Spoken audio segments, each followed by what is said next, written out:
Hello दोस्तों। उम्मीद है आप खैरियत से होंगे। बहुत सारे स्टूडेंट्स जो यूके आके स्टडी करते हैं उनकी जो इंटेंशन होती है वो ये होती है कि वो स्टडीज़ के बाद यूके में सेटल हो जाएं। तो इस वीडियो में मैं आपको बताऊंगा कि उसका क्या प्रोसेस है।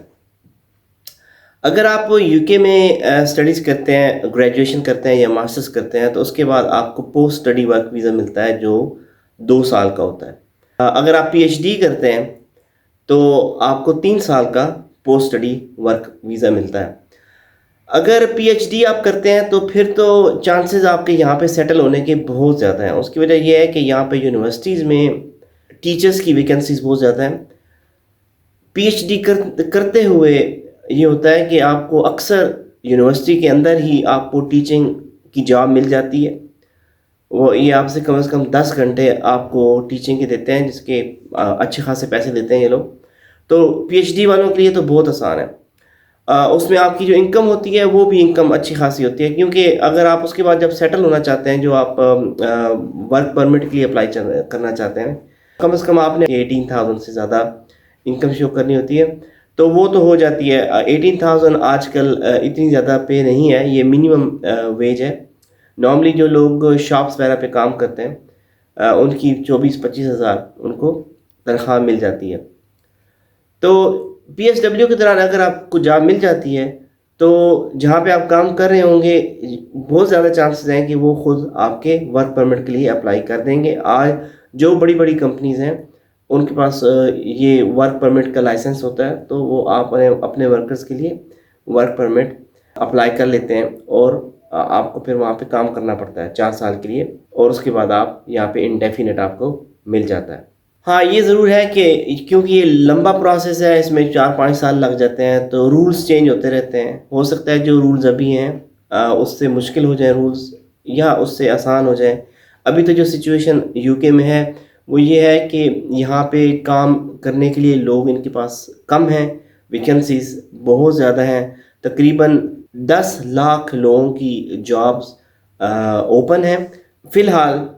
तो इसका जो मुस्तकबिल है इमिग्रेंट्स का यहाँ पे बहुत रोशन नज़र आ रहा है। यूके यूनिवर्सिटीज़ में मई 2022 और सितंबर 2022 के सेशन में एडमिशन्स अब खुल चुके हैं।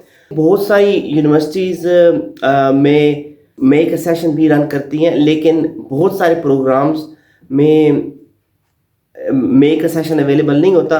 तो हो सकता है कि आप जिस प्रोग्राम में अप्लाई कर रहे हैं उसमें मई 22 का सेशन हो, लेकिन ये भी हो सकता है कि वो आपको सितंबर 22 में ही अप्लाई करना पड़े। एडमिशन्स की जो रिक्वेस्ट यूनिवर्सिटीज़ को मिल रही हैं वो बहुत ज़्यादा है। जब से 2019 से पीएसडब्ल्यू स्टार्ट हुआ है, एप्लीकेशंस बहुत ज़्यादा होती हैं, और इतनी ज़्यादा होती हैं कि सम टाइम यूनिवर्सिटीज़ उनको प्रोसेस नहीं कर पाती। तो बहुत सारे एडमिशन्स ऐसे होते हैं जो नहीं हो पाते, इवन दो कि आपने सारे डॉक्यूमेंट्स वगैरह सबमिट करवाए हुए होते हैं। तो उसके लिए बेस्ट स्ट्रेटजी तो ये है कि आप एक वक्त में सिर्फ एक यूनिवर्सिटी में अप्लाई ना करें, बल्कि 1, 2 या 3 यूनिवर्सिटीज़ में अपने डॉक्यूमेंट्स भेजें, ताकि आपको किसी एक यूनिवर्सिटी में आपका एडमिशन हो जाए। दूसरा ये है कि बहुत सारे स्टूडेंट्स को प्रॉब्लम हो रहा है इंग्लिश लैंग्वेज की वजह से। तो उसमें एक तो ये है कि आपके पास जो भी टाइम है, आपके पास महीना है, 2 महीने हैं, आप कहीं ना कहीं इंग्लिश लैंग्वेज की क्लास लाजमी लें। बहुत सारे स्टूडेंट्स ऐसे मिलते हैं जो जिनको इंग्लिश आती है, लेकिन इंटरव्यू के दौरान उनको एक्सेंट की वजह से कन्फ्यूजन हो जाती है। तो उसका बेहतरीन तरीका तो ये है कि आप अगर यूके में अप्लाई कर रहे हैं, तो अगर आप यूके के कुछ इंग्लिश नेटिव स्पीकर्स के अगर आप यूट्यूब चैनल पे वीडियोस देखें, तो आपको उनको सुनने की कोशिश करनी चाहिए और समझने की कोशिश करनी चाहिए। तो उससे आपकी जो अंडरस्टैंडिंग है वो बेहतर होगी। मुझे खुद यहाँ पे स्टूडेंट्स आके जो यहाँ पे आते हैं, जो मेरी क्लासेस में होते हैं, उनमें से बहुत सारे स्टूडेंट्स ये कहते हैं कि जो टीचर्स उनको पढ़ा रहे होते हैं उनको समझ नहीं आती, उनका एक्सेंट समझ नहीं आता, जबकि वो मेरा एक्सेंट आसानी से समझ लेते हैं जिस तरह मैं बोलता हूँ। بعض جو دوسرے کنٹریز افریقن کنٹریز کے اسٹوڈنٹس ہوتے ہیں یا عرب کنٹریز کے جو اسٹوڈنٹس آتے ہیں ان کو میرے ایکسنٹ کے ساتھ بھی پرابلم ہوتا ہے. تو یہ ایک ورلڈ وائڈ تھنگ ہے. اس میں جہاں تک ایکسنٹ میں نہ سمجھانے کی بات ہے, آپ کو اس میں بالکل شرمندہ نہیں ہونا چاہیے. اور دوسری بات یہ ہے کہ آپ کا جو اپنا ایکسنٹ ہے آپ کو اس کے بارے میں بھی شرمندہ نہیں ہونا چاہیے. میں ہمیشہ کہتا ہوں کہ اگر آپ کسی کو ایکسنٹ کی وجہ سے وکٹمائز کر رہے ہیں یا آپ اس کو کرٹیسائز کر رہے ہیں تو پھر آپ کی سوچ ایک دیہاتی بندے کی سوچ ہے.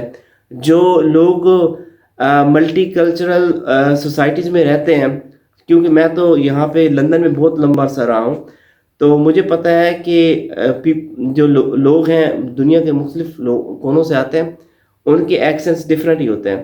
تو یہ اس میں انٹرویو دیتے وقت بہت بڑی جو ہچکچاہٹ یا ہیزیٹیشن اسٹوڈنٹس کو ہوتی ہے وہ یہ بھی ہوتی ہے کہ میرا ایکسنٹ ٹھیک نہیں ہے. آپ کو اس میں بالکل شرمندہ ہونے کی ضرورت نہیں ہے.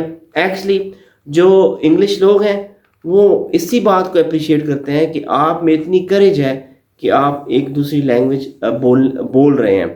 اس کے علاوہ آپ کے کچھ اور سوالات ہیں تو آپ اس ویڈیو میں کامنٹ کریں, تو میں اگلی ویڈیو میں اس کا آنسر دینے کی پوری کوشش کروں گا. بہت شکریہ اس ویڈیو کو دیکھنے کا. Thank you very much.